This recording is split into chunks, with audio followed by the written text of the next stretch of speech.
1, 2, 3, start. Reproduction and multiplication of books and other things is one of the characteristics of modern age. If someone wrote a book in ancient times, the writer could have only one copy of the handwritten manuscripts. If more copies were required, the whole thing had to be rewritten in hand by a scribe, which was an expensive and an arduous job. Today, on the other hand, if we want reproductions of a book or a given event, we have at our disposal not only the printing press but a few other scientific devices. Multiplication of things in the present age appears to be a mere child's play. In earlier days, if a good drama was staged and it happened to gain popularity, only those could benefit from it who were physically present when that play was staged. That is because the actors could not manage to be at more than one place at a time. Even if a play was restaged, no one could guarantee that it would be rendered with the same skill and have the same effect on the audience as the original play staged earlier. All that has changed today. Now we can have a play staged simultaneously at several places. We can have it cinematographed and in this way also reproduce the original voice of every actor. This is what is generally known as a film. Cinema is a very powerful medium for projecting ideas. It can create excellent effect on the audience if it has well-groomed actors, nice dialogues and conveys a good moral.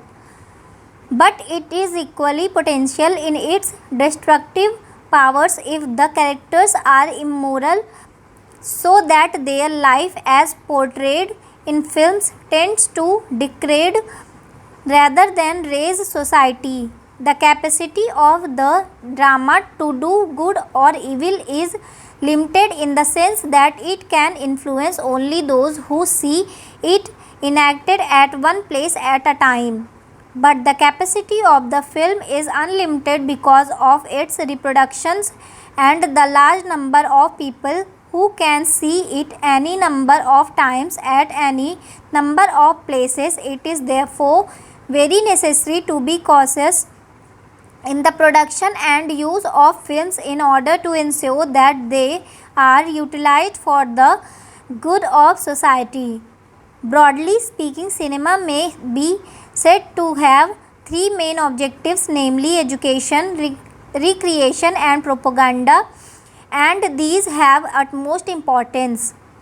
After all, books can give only a part of the knowledge which is desirable for man to acquire. Far more than books, it is the experience, the contacts and the environments which go to constitute an individual's knowledge. Cinema can be a great help in acquiring knowledge from all these different sources because it can extend to incredible limits the field of our visual and auditory experience. It is a truism that things which we see with our own eyes influence us far more than things which we hear from others' mouth. Things which we see on the screen may not be leaving as lasting as an impression on us as things which we see in our actual life, but nevertheless scenes of the screen are more effective than description read in print or heard through ears. As for recreation, it is also of many kinds.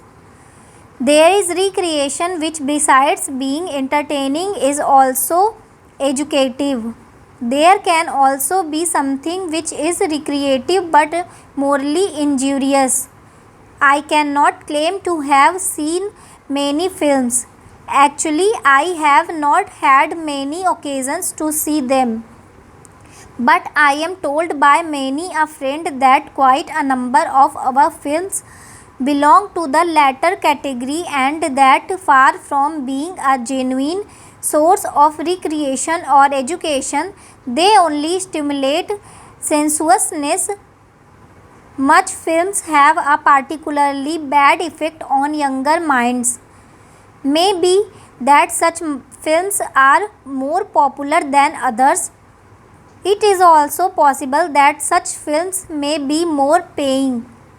It might be said by some that films are produced on a commercial basis, and therefore the producers have to produce only what is in demand. It may also be said that the principal function of the cinema is to provide entertainment, in which case producers have to be guided by popular taste.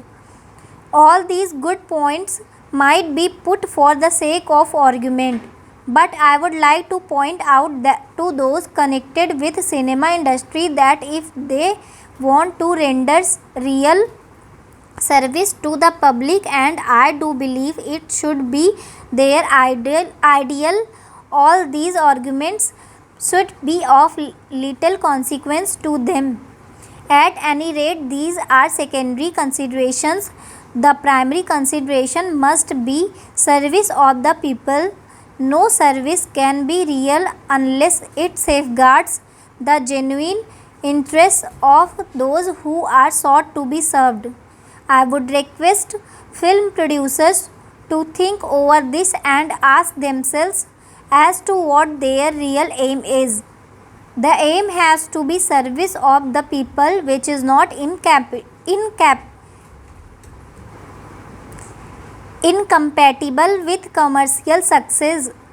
But commercial success without service is hardly worth anything. Stop.